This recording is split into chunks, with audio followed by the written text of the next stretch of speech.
खबर जो निष्पक्ष है, खबर जो निडर है, खबर जो उठाती है आपकी आवाज, खबर 7C, खबर जो सच है। नमस्कार, मैं विशाल पटेल, खबर 7C न्यूज चैनल में एक बार फिर से आपका स्वागत है। आइए चलते हैं उत्तर प्रदेश की बड़ी खबरों की ओर और दिखाते हैं देवरिया जिले से रितेश पटेल की यह खास रिपोर्ट। जीएसटी के विरोध में हुआ प्रदर्शन। जनपद देवरिया के व्यापारी सुभाष चौक पर समाजवादी पार्टी, भारतीय जनता पार्टी, कांग्रेस एवं बहुजन समाज पार्टी के नेता एवं व्यापारीगण इस विरोध प्रदर्शन में सम्मिलित रहे। आज आप लोग सुभाष चौक पे ये धरना प्रदर्शन दिए हैं, ये किस तरह का धरना प्रदर्शन है और क्या मांगे हैं? जीएसटी जो देश में लगाया गया उसी के विरोध में आज व्यापारी समाज सड़क पर उतरा है। और मैं ये कहूँगा कि दुनिया के लोकतांत्रिक देश में कोई भी ऐसा देश नहीं है कि जो अपने व्यापारियों को ऊपर टैक्स लगाने के लिए घंटा बजवाया हो। यानी देश की आज़ादी के बाद चौथा बार ऐसा मौका आया जब रात को भारत की संसद को खोला गया। पहली बार तो आज़ादी में हुआ, दूसरी बार 25वीं वर्षगांठ में, तीसरी बार 50वीं वर्षगांठ और चौथी बार जो नरेंद्र मोदी की सरकार जो संसद खुलवाई, इस बात के लिए खुलवाई कि अपने व्यापारी, अपने समाज के, अपने देश के व्यापारियों के ऊपर, नागरिकों के ऊपर एक टैक्स लगाया जाए। अब सवाल इस बात का है कि टैक्स लगाने के लिए इतना बड़ा संसद भवन में घंटा बजवाया गया राष्ट्रपति जी से, बाकायदे फिल्में बनवाए गए। इस बात का विरोध है कि वन टैक्स और वन नेशन का जो उन्होंने एक परिकल्पना देश के सामने रखा है, एक देश हो एक टैक्स हो, एक देश हो एक कार्ड हो, एक देश हो एक राशन हो, ये सब बात तो समझ में आती है, लेकिन उसके आगे भी देश है कि वन देश हो, वन नेशन हो तो वन रिलेशन भी हो, वन नेशन हो तो वन एजुकेशन भी हो, वन नेशन हो तो वन कास्ट भी हो। ये परिकल्पना कब सिद्ध हो? लेकिन जो दूसरा सबसे बड़ा सवाल है रितेश जी, कि अगर इस देश में वन टैक्स आप अगर लेना चाहते हैं तो क्या वो वन टैक्स अभी धरती पे उतरा कि नहीं उतरा? आप ये बताइए, जो शराब उत्तर प्रदेश में बेचे जा रहे हैं, क्या वो बिहार में तो खैर बंद है, क्या वो दिल्ली में वही रेट है उनका? क्या जो शराब का दिल्ली में रेट है हरियाणा में वही रेट है? क्या जो शराब हरियाणा में वही पंजाब, पश्चिम बंगाल में है?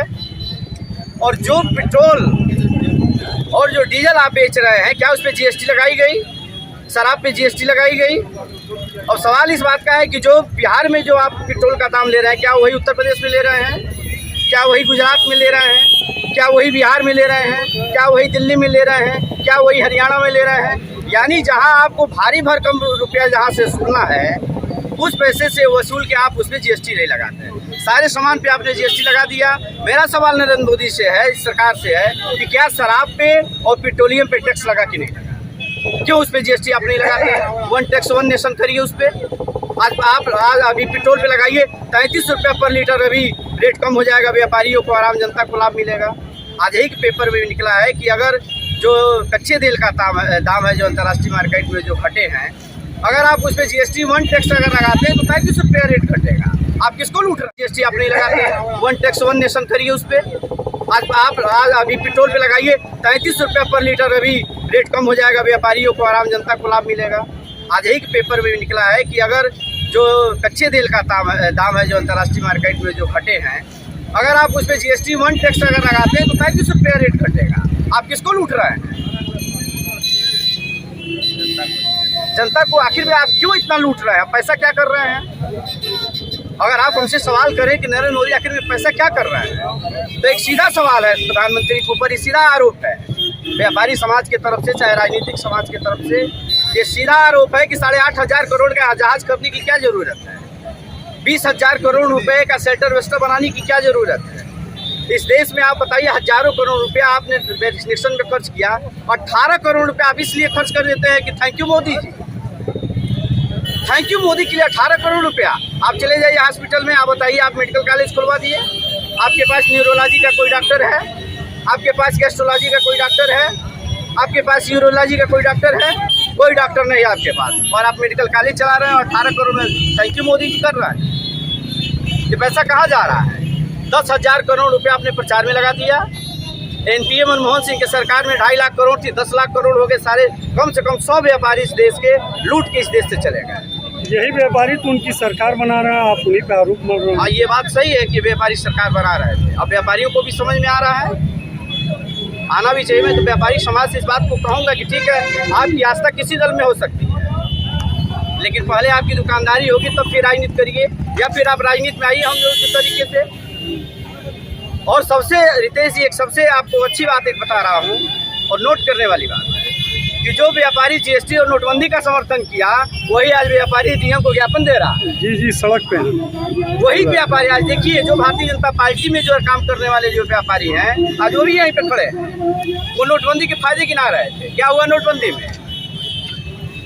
नोटबंदी में अगर आज के तारीख में अगर सरकार ये व्यवस्था अभी भी शामिल कर ले कि पुराने नोट को हम फिर लेना चाहते हैं, तो 100% हो जाए। व्यापारियों का ये आक्रोश अभी नगर निकाय चुनाव होने जा रहा है, क्या उसमें ये दिखेगा? व्यापारी समाज को मैं इस बात के लिए कहूँगा कि भाई आप कहीं भी राजनीति करिए, लेकिन इस बात का जरूर ध्यान रखिए, इस बात का ध्यान रखिए कि हर कानून आपके लिए नहीं होता है। संविधान आपके लिए है, कानून आपके लिए नहीं है। इसको सोच समझ लीजिए, जो कानून बनाए जा रहे हैं क्या आपके हित में है कि नहीं है। नोटबंदी का क्या हुआ बताइए? सबसे ज़्यादा अगर किसी ने चला है नोटबंदी को तो व्यापारी सबसे ज़्यादा। लेकिन इस बात का जरूर ध्यान रखिए, इस बात का ध्यान रखिए कि हर कानून आपके लिए नहीं होता है। संविधान आपके लिए है, कानून आपके लिए नहीं है। इसको सोच समझ लीजिए, जो कानून बनाए जा रहे हैं क्या आपके हित में है कि नहीं है। नोटबंदी का क्या हुआ बताइए? सबसे ज़्यादा अगर किसी ने चला है नोटबंदी को तो व्यापारी सबसे ज़्यादा दुकानें टूटी है तो व्यापारी। जीएसटी में जो जिनकी कमाई 500 रुपये नहीं है रोज की, वो 500 रुपये वकील को दे रहा है। आज सारे लोग बैठे हैं, आप टैक्स लीजिए ना ईमानदारी से, व्यापारी से पूछ लीजिए कि कौन सा आप टैक्स लेना चाहते हैं।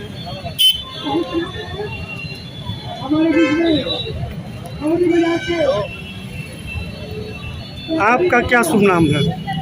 हमारा नाम तो आप जान ही रहे हैं, पंकज वर्मा, समाजवादी पार्टी से। नहीं, हमारे चैनल को जानना जरूरी है। आपके साथ तमाम लोग और भी खड़े हैं। और अभी जो नगर निकाय का चुनाव आ रहा है, निश्चित रूप से समाजवादी पार्टी अच्छे प्रत्याशी को उतारेगी और इन व्यापारियों के पास भी जाएगी कि भाई नगर की आप व्यवस्था देखिए, सरकार आपके लिए क्या कर रही है। आप इनके लिए सीसीटीवी जो लगाए हैं, आप बताइए पूरे नगर में सीसीटीवी कहीं काम कर रहे हैं? सीधे आप बंदूक लगा के छीने जा रहे हैं, चुनौती हो रही है, गोली मारी जा रही है। पैसा व्यापारी से ले रहे हैं, कहाँ उनके सुरक्षा के नाम पर उनके खर्च किए आप उन्हीं से पैसा लेते हैं, वही गोली मारे जाते हैं। क्या आप उनके नाम पे सीसीटीवी लगवाए हैं? ये जो यहाँ प्रचार जो चल रहा है करोड़ों रुपए लगा के, सुने हैं कि केवल एलईडी जो है 20 लाख रुपए की लगे हैं। क्या ये सीसीटीवी भी सही है शहर में? एक ड्रोन कैमरा हमारे समाज के सुनार समाज के अध्यक्ष यहाँ बैठे हैं, इन लोगों ने एक हत्या हुई थी अभी बीच में, पुराने एसपी साहब थे, उनसे कहा गया चंदा लगा के 3 लाख रुपए का ड्रोन कैमरा दे दिया गया। और यही तत्कालीन एसपी साहब से मैंने कहा कि ड्रोन कैमरा को आप चलाइए। अब पता नहीं ड्रोन कैमरा रखे हैं कि बेच दिए, भी नहीं पता। तो जो एसपी ड्रोन कैमरा लोन पे ले रहा है, लोगों के सहयोग से ले रहा है, अब आप बताइए करोड़ों रुपए टैक्स भी ले रहे हो और सुरक्षा के नाम कुछ कर रहे हो, दान भी दे दो, और दान भी दे दिया, उसके बाद चलवा भी नहीं रहे। आइए, बड़ा सवाल है ना, ड्रोन कैमरा कहाँ गया? जी हम और भी लोगों से थोड़ा बात करना चाहिए। और एक चीज़ और है कि समाजवादी पार्टी भी इस मुद्दे को गंभीर है लेके, और अब अध्यक्ष जी से भी बात हो रही है सारे लोगों से। व्यापारी समाज के लिए समाजवादी पार्टी खड़ी है और कल धरना प्रदर्शन जीएसटी के विरोध में समाजवादी पार्टी साथ देने के लिए तैयार है, साथ देगी। और हो सकता है कि कल वो भी, या कल या परसों में वो भी अपने तरीके से डीएम और जिलाधिकारी महोदय चाहे अन्य जो आला अफसर हैं उनको ज्ञापन भी देगी, सड़क पे उतरेगी। और व्यापारी कहीं भी अगर छापा पड़ता है तो समाजवादी पार्टी वहाँ खड़ी रहेगी। जी, आज आप समर्थन में आए हैं, क्या कहना चाहें? जिनको जीएसटी नहीं लगना चाहिए, उस दायरे से एक मानक है कि 40 लाख के ऊपर वालों को ही जीएसटी देना है। उस आधार पर जो है छोटे छोटे व्यवसायियों को जो उत्पीड़न किया जा रहा है, उसके हम लोग समर्थन में। जो छोटे व्यवसायी हैं, जो जिसके पास जो छोटी पूंजी है, उनके साथ जो इस तरह का अन्याय, 40 लाख के ऊपर वालों को तो कोई पूछ ही नहीं रहा है। नाम उनका है और काम कहीं और, कहीं पर निगाहें और कहीं पर निशाना, इस तरह का काम किया जा रहा है। जितने छोटे व्यवसायी हैं, छोटे जो जिनका 2 लाख 4 लाख का व्यवसाय है, उनका उत्पीड़न किया जा रहा है। हम लोग छोटे लोगों के साथ हैं और हम लोग इनके लिए आर पार की लड़ाई लड़ेंगे। हम लोगों ने भी बिल्कुल फूक दिया है, इस बार नहीं तो उस बार हम लोग करके छोड़ेंगे। क्या शुभ नाम पड़ेगा? राजा राम चौहान, पत्रकार का नाम। जी, आप तो यहाँ व्यापारी सराफा व्यापारी संघ के अध्यक्ष भी हैं जी, क्या कहेंगे आप जीएसटी के विरोध जीएसटी में? के बारे में क्या कहना है? चारों तरफ पेपर में निकल रहा है, लूट मची हुई है, दुकानदार है, छोटे छोटे कस्बे बंद चल रहा है। जीएसटी के नाम पर जो आदमी जीएसटी दे रहा है वो तो दे ही रहा है, देश चला ही रहा है, और टैक्स के नाम पर अफराध टैक्स की सरकार को मिल रहा है। खुद प्रधानमंत्री जी का बयान आया था, साल में जीएसटी लगने से टैक्स में लाख करोड़ की वृद्धि हो गई। तो आगे छोटे छोटे जो व्यापारी हैं, एक चीज उसको खरीदना है और सब चीज़ खाना है, एक चीज़ बेचना है, सारा चीज़ खरीदना है। कोरोना का हार सभी लोग जानते हैं, व्यापार की क्या स्थिति है, नोटबंदी का हिसाब सभी लोग जानते ही हैं। उसके बाद ये जो जीएसटी लगी, मान लीजिए देहातों में लोग जा रहे हैं, 2 लाख रुपये लगा के जीरा धनिया मिर्चा बेच रहा है, तो वो अपना खर्चा चलाएगा ना कि जीएसटी भरेगा? उसी में दवा कराना है, उसी में लड़कों को फीस देना है, उसी में उसको खाना खाना है, उसी में इज्जत आबरू देखना है, तो कहाँ से जीएसटी दे पाएगा? और आजकल की जीएसटी जो है, जो बाजारों में लगी है, वो पहले लोग थे 3-4 पड़ के दुकान चलाते थे, आने वाले समय में अब दुकान करने के लिए भी ये करना पड़ेगा। जब इतना सा कागजी झंझट बढ़ गया है, और चीज़ ऑनलाइन हो गया है, और चीज़ आरटीजीएस हो गया है, गरीब के मान का नहीं है, सब अब 1000 रुपया दिए दीजिए सीए को, तो फार्म करके वो कहने में कि दुकानदारी का हिसाब पेश करेगा सरकार। तो जहाँ जहाँ बड़े लोग देना चाहता ठीक है, अब ज़्यादा पढ़ने पर कई घंटा लग जाएगा। आपने ऑनलाइन दुकानें खोली है, तो ऑनलाइन दे रहे हैं, छोटे दुकानदारों को कुछ नहीं। आप तो विधानसभा और लोकसभा के चुनाव में हमेशा आप लोग भाजपा के साथ खड़े रहे हैं। ऐसा नहीं, हम लोग शुरू से छोटे ही से भाजपा के समर्थक है, अभी लोगों ने सरकार बनवाते हैं। ये मान लिया जाए कि अब आप भाजपा के विरोध में सोच रहे हैं। जब व्यापारियों को विरोध होगा तो हम भाजपा के साथ थोड़े, तो व्यापारी के साथ है। हमने आज तो कोई दल ज्वाइन नहीं किया, व्यापारी का कोई दल नहीं होता। मुलायम सिंह ने जब हिंदुस्तान में जब आया बैठ लगना है, मुलायम सिंह व्यापारी हो राय में दिए कि बैठ लगे करने लगा। लखनऊ के सारे व्यापारी ये एरिया से वो कहने में कि दुकानदारी का हिसाब पेश करेगा सरकार। तो जहाँ जहाँ बड़े लोग देना चाहता ठीक है, अब ज़्यादा पढ़ने पर कई घंटा लग जाएगा। आपने ऑनलाइन दुकानें खोली है, तो ऑनलाइन दे रहे हैं, छोटे दुकानदारों को कुछ नहीं। आप तो विधानसभा और लोकसभा के चुनाव में हमेशा आप लोग भाजपा के साथ खड़े रहे हैं। ऐसा नहीं, हम लोग शुरू से छोटे ही से भाजपा के समर्थक है, अभी लोगों ने सरकार बनवाते हैं। ये मान लिया जाए कि अब आप भाजपा के विरोध में सोच रहे हैं। जब व्यापारियों को विरोध होगा तो हम भाजपा के साथ थोड़े, तो व्यापारी के साथ है। हमने आज तो कोई दल ज्वाइन नहीं किया, व्यापारी का कोई दल नहीं होता। मुलायम सिंह ने जब हिंदुस्तान में जब आया बैठ लगना है, मुलायम सिंह व्यापारी हो राय में दिए कि बैठ लगे करने लगा। लखनऊ के सारे व्यापारी ये एरिया से और लखनऊ तक और पूरे उत्तर प्रदेश का भाई बैठ नहीं लगेगा। मुलायम सिंह ने बैठ नहीं लगने दिया, जब तक से नहीं लगे मायावती आई लगा। तो हमको नेता वैसा रहना चाहिए जो व्यापारियों का साथ दे। हमारा जो 42 दिन का एक्साइज का आंदोलन था, किसी नेता हमको पूछने नहीं है। 42 दिन दुकान पर हम लोग भारतीय रोड पड़े रहे, किसी ने पूछने का हाल चल नहीं आया। लेकिन एक मुलायम सिंह है, सब तक जाकर संसद में आवाज उठा कि एक्साइज ड्यूटी खत्म हो गई, भले नहीं खत्म हुआ, लेकिन नेता वैसा चाहिए जो व्यापारियों के साथ रहे। इस हिसाब से तो लग रहा है कि आप लोग नगर निकाय चुनाव में सपा का साथ देंगे। हो सकता है, आदमी का दिमाग फिरता है तो क्या नहीं करता है। जब पेट पर हमारे लात मारिएगा तो हम तो पहली लात मार सकते हैं। आपका क्या शुभ नाम पड़ेगा? हमारा नाम संगबाजी सर है। धन्यवाद।